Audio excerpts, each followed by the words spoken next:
बघा आपलं तूप तयार आहे। माझा हा आजचा व्हिडिओ आवडला असेल तर एक लाईक नक्की करा। धन्यवाद। मी प्रतिभा आपले स्वागत करते माझ्या YouTube चॅनलमध्ये। नवीन असणार तर चॅनलला सबस्क्राइब करा। धन्यवाद। नमस्कार मैत्रिणींनो, आज आपण साजूक तूप कसं बनवायचं ते बघणार आहोत। तर त्यासाठी तुम्ही व्हिडिओ पूर्ण बघा।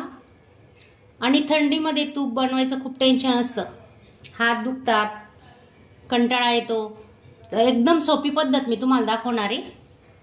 हे बघा, हे आहे 15 दिवसाचं मलाई।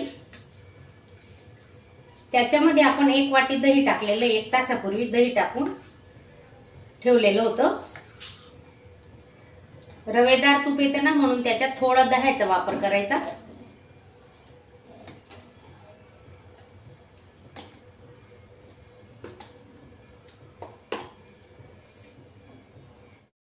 फक्त मिक्सरला 2 मिनिटं फिरवणार आहेत आपण।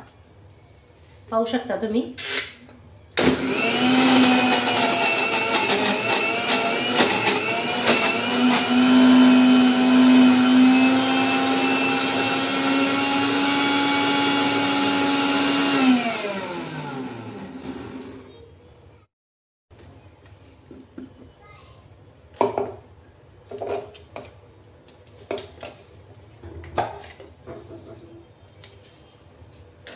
हे बघा किती छान पैकी गोळावरती आलाय। याच्यात आपण आता थंड पाण्याचा वापर करणार आहे। अगदी सोपी पद्धत आहे, झटपट तूप तयार होणार आहे आपलं। हे पहा, तुम्ही पाहू शकता। आता दुसरी बॅचही मी करून घेणार आहे। तोपर्यंत काय करायचं, याच्यात गार पाणी आपण ओतून देणार आहेत। हे बघा,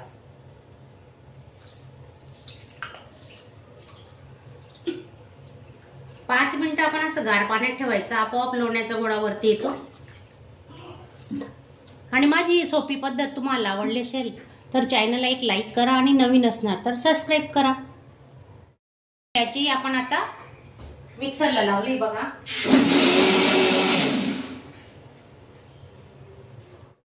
ही साय ना फ्रीज मधून काढल्यानंतर बाहेर जवळजवळ 8 ते 10 तास ठेवायची, कारण थंडीचे दिवस चालू आहेत ना। बाहेर थोडं गरम झाल्यानंतरच आपलं तूप निघतं। ही ट्रिक खूप महत्वाची आहे आणि तुम्ही अवश्य त्याचा वापर करा।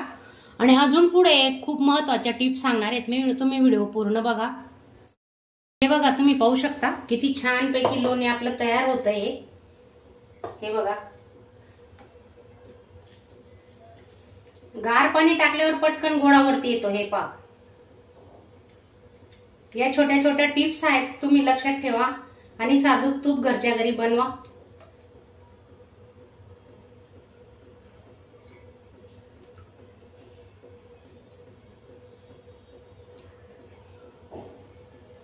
हे तुपाचे चिकट भांडे जे असतात ना, लोण्याचे, साईचे, हे भरलेले भांडी, खूप काही भांड भरत नाही। हे बघा, हे एक आहे मिक्सरचं भांड आणि आधी साय काढलेलं असतं ना, ते गरम पाणी करायचं, उकळतं। चांगलं गरम पाणी केल्यानंतर त्याच्यात हे भांडे ठेवायचे। 2 मिनिटात ही भांडे निघतात।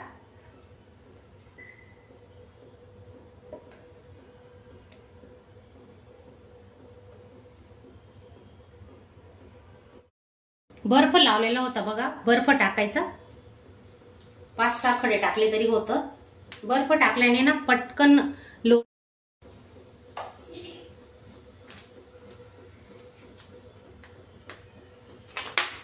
असे बर्फाचे खडे टाकायचे।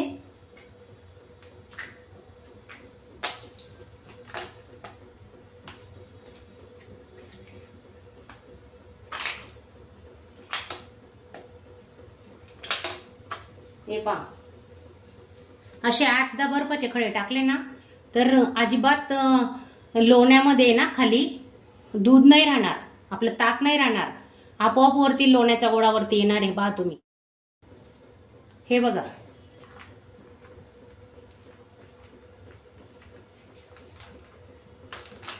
आणि थोडंसं हलक्या हाताने असं करायचंय। पहा, 2 मिनिटात ते बर्फ विरघळतात। आणि हे पहा, पाहू शकता तुम्ही। हे बघा,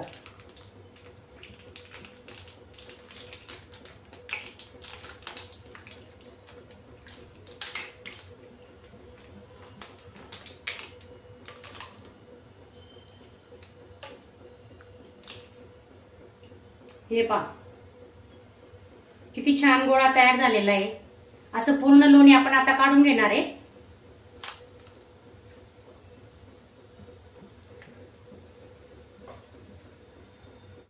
हे बघा कसं लोणी वरती आलेलं आहे, पाहू शकता तुम्ही. हे पहा मस्त ना.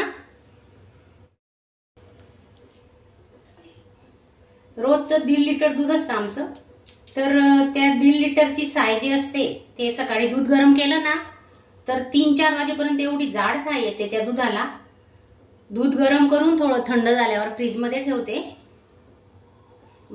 दुपारी 11-11:30ला ठेवते आणि 3-4 वाजता जेव्हा आपण 4-4:30ला चहा करतो ना तेव्हा ते दूध काढायचं. खूप जाड साय येते त्याला. म्हशीचं दूध असतं फुल क्रीम.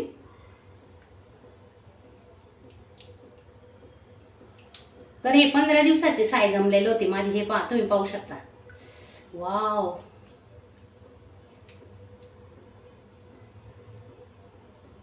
आणि कितीही थंडी असली तर तुम्ही बर्फाचा वापर करा, थंड पाण्याचा वापर करा, अजिबात टेन्शन घ्यायचं आणि आरामात तूप निघतं. हे बघा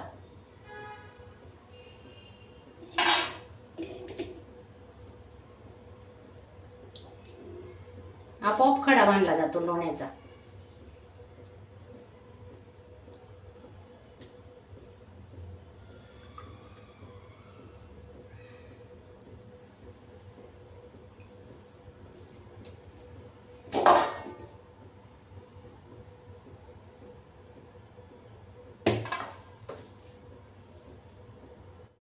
जाड बुडाची कढई घ्यायची म्हणजे खाली तूप लागणार नाही. आणि फुल गॅसवर आहे ना 10 मिनिटात आपलं तूप तयार होणार आहे. आता बघा तुम्ही.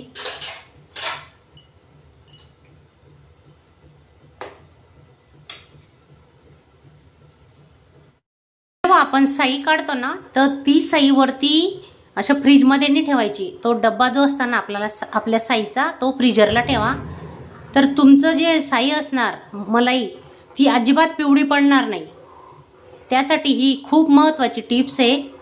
तर तुम्ही नक्की लक्षात ठेवा.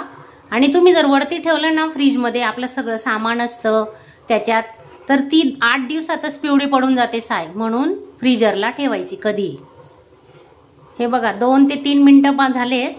अगदी आता अजून 5-1 मिनिटं लागतील तूप बनवायला.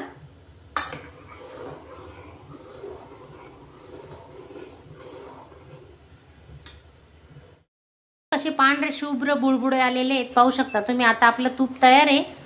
पहिली ट्रिक होती की बर्फ वापरायचा आणि ही दुसरी ट्रिक आहे. हे बघा पाण्याचा सपका मारायचा आहे. पहा थोडं पाणी घ्यायचं आणि असा रवेदार तूप होतं याच्याने. ही दुसरी ट्रिक आहे आपली, तुम्ही नक्की यूज करा.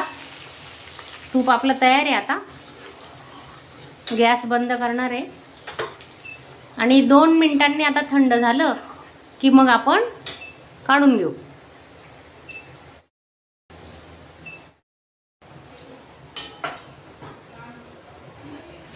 हे बघा तूप तयार आहे आपलं. आता चाळणीने चाळून घेऊ. हे बघा गाळून घ्यायचं. आणि या बेरीपासूनही बर्फी वगैरे मिठाई तुम्ही कुठलीही मिठाई बनवू शकता, लाडू बनवू शकता. हे बघा अर्धा किलो तूप आपलं निघालेलं आहे, पाहू शकता तुम्ही. बघा आपलं तूप तयार आहे. माझा हा आजचा व्हिडिओ आवडला असेल तर एक लाईक नक्की करा. धन्यवाद. अशा चमचमीत झणझणीत रेसिपी पाहण्यासाठी स्वादिष्ट मेनू चॅनलला सबस्क्राईब करा आणि बेल आयकॉनवर क्लिक करा.